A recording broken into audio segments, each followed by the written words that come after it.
I know I promised I would never do an underrated weapons video, but now I kind of feel like I have to. That is because there are so many good weapons that people are sleeping on. That is understandable. There are 308 weapons in the game, most of which can be infused with 14 infusions. So yes, something's gonna go under the radar. But the problem I have with this is when I see a post like this, and I see the Nagakiba is outperforming the Guardian Swordspear by a lot, despite the fact the Guardian Swordspear is the quintessential Keen weapon. When discussing these weapons, it's important to note that this is a discussion on weapons that are underrepresented. While most of these weapons are best in class, there are plenty of other amazing weapons out there. And that is why I want to talk about the Guardian Swordspear, because Jesus Christ, there is no reason why people should not be talking about this weapon more. And it's also a reason why it's number 10 on the list. For a two-handed and one-handed weapon, this weapon has it all. It has an amazing moveset with a decent amount of poise within each attack. It attacks very fast for Halberg, and not only that, the amount of damage it does is criminal. It does better than any other halberd in the game despite the infusion. And as a dexterity halberd, do you know what you also get of it? Ice Spear and Thunderbolt. Effectively in PvE, you can do more magic damage than most mages. Ice Spear on a dex build is really good, and same thing with Thunderbolt. And you also get another really good bullet Ash of War, Phantom Slash. This weapon is just amazing in every single way. Power stance, one-handed, two-handed. It outdoes its heavy counterparts in every regard outside of reach, but its reach is not even that bad. And due to having the superior halberd moveset, there is no way you could argue this weapon's not underrated. And because it has all of this while being infusible, yes, you could pretty much put this on a Dex Int or Dex Faith build, and it's gonna do incredibly well. Going down to number 9 on our list is the Envoys Longhorn, and let me tell you, this weapon is ridiculous in PvE. PvP, it's not a great weapon, but the skill of this weapon is just incredible. I mean, look how much damage this can do. This is ridiculous. And being a great hammer, it is going to be great against smaller enemies as well. Against players, that's a different story, but trust me, this weapon is incredibly underrated, and that's all because of the holy damage taboo. This weapon is a testament to show why holy damage is not that bad. It is still going to struggle against Malekith and the Elden Beast, but trust me, this weapon is beautifully underrated. And it looks pretty cool as well, so why not? And then going down on our list, we got number 8, the Stone Club. Hammers typically struggle in Elden Ring. They're typically not great outside of America's Hammer having that amazing Ash of War.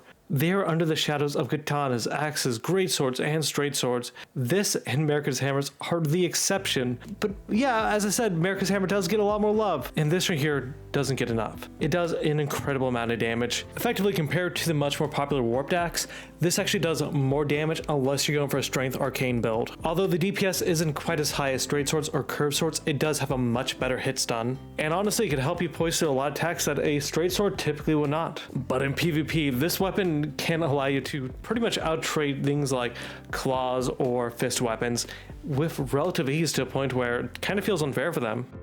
Due to its high attack speed, high DPS, and high poise, as well as able to poise break your enemies, this is an incredibly great weapon and the king of Unga Bunga. The main weakness of this weapon is going to be range. So why is this weapon underrated? Easy. You have to get from battle mages, which makes it a pain to farm.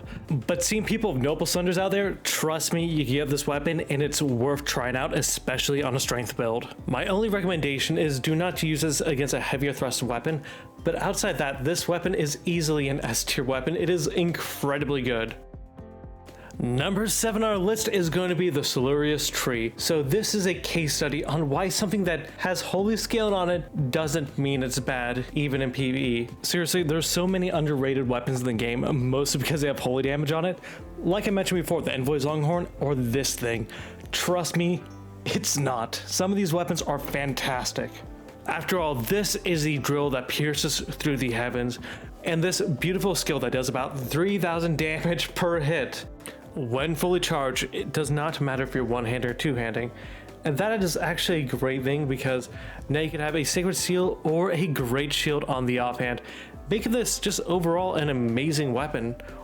Especially being a Great Spear, which is one of the best weapon types in the game. Trust me, try to build this with another Great Spear or build this with any other weapon in the game. This is going to be amazing. Going down to number 6 on the list is going to be the Beastman's Cur Sword.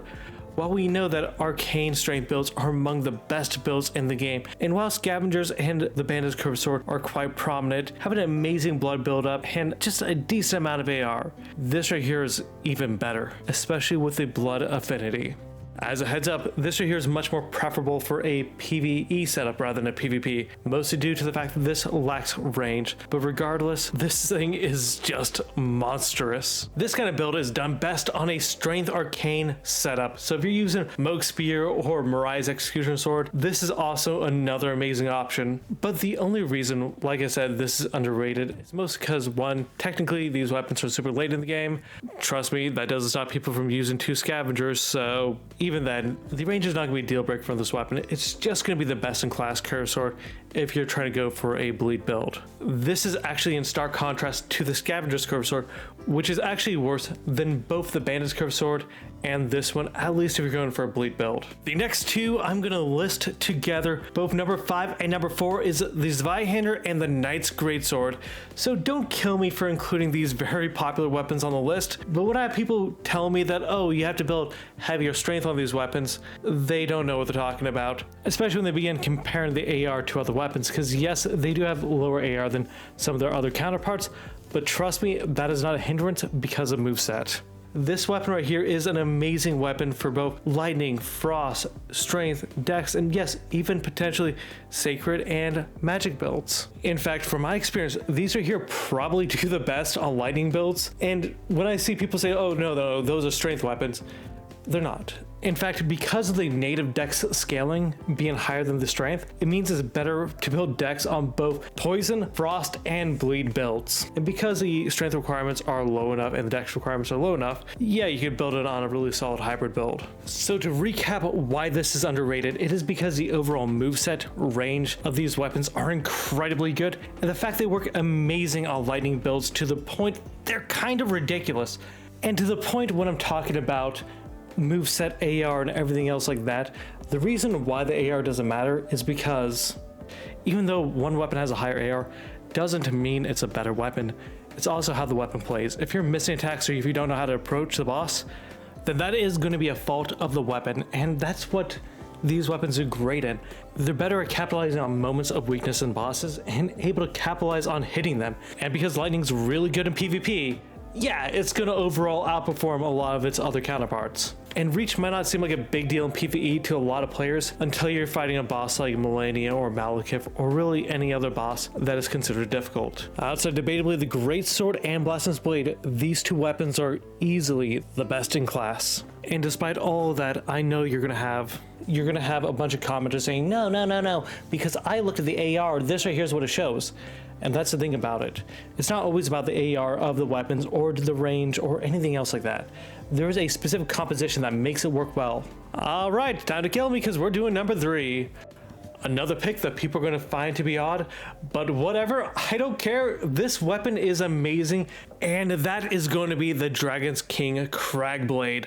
So why am I saying this weapon's underrated? Well, simple. Even with a New Game Plus, New Game Plus 1, and New Game Plus 2, this thing is a poise breaking machine that staggers incredibly well. And while it has less potential damage multipliers than other weapons, its damage is enough to supplement its hyper armor, allowing you to pretty much shred into and run into some of the most annoying enemies in the game and effectively make it not even a challenge. It takes the skill out of the game. This weapon is great even in PvP. Out of all heavy thrusting swords, this has the highest damage out of all heavy thrusting swords by a lot. It's also the longest outside of the Bloody Helix. And the quick cast of the Ash of War is just an amazing punish for so many moves, including just running into the enemy. It is just a beautiful weapon that I recommend trying out, even if you get it pretty late on in the game. Number 2 on the list is going to be another dex weapon. It's going to be the Arumi. The reason why the Arumi is underrated is because it's oftentimes compared to its bleed counterparts, which do significantly less damage, but they apply bleed on it. So you put Blood Flame Blade or anything else on it, or you put a Blood Affinity or Cult Affinity on it. The problem is their AR is so low to the point that the Bleed Affinity doesn't really help that much. The Blood Loss doesn't help it. It does give a lot of pressure in PvP, but the Arumi is built different. With the Keen Affinity, it has an incredibly high AR. Not only that, a beautiful charge attack, and because unlike all the other whips in the game, it has a higher scaling on Bold Ashes of War, meaning it's fantastic for something like Thunderbolt, Hoarfrost Stomp, or Beast Roar, making it almost like a dex catalyst in a way. Being one of the two specifically keen weapons in the game, there's something about the two keen weapons that are just ridiculous. It is just a great vessel in order to punish your opponents and do an incredibly high amount of damage, making them both ideal for both PvP, PvE, and yeah, just something you could always quick swap to. It's just great. It weighs a little bit and it just is great in every situation. And number one on the list is going to be the Death Ritual Spear. It seems a bit weird because, yeah, some people use this weapon, but it's better than what you think. First of all, one, being a dex int spear, yeah, you're going to be using some sorceries with this, so it's already going to be set up for success.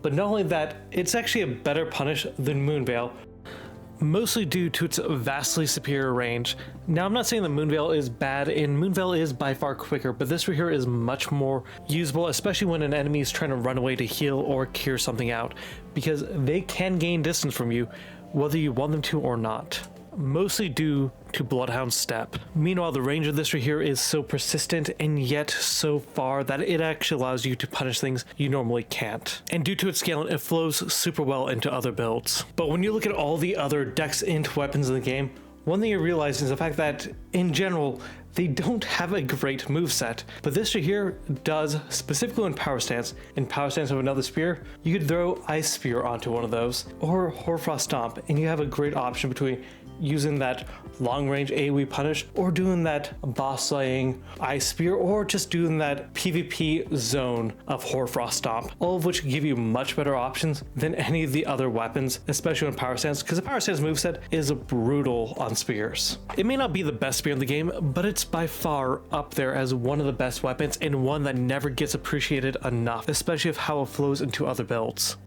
Alright, I do apologize for the arbitrary list video. Thank you for watching this far. Please consider liking and subscribing, and please, down below, tell me which weapons do you believe go underappreciated.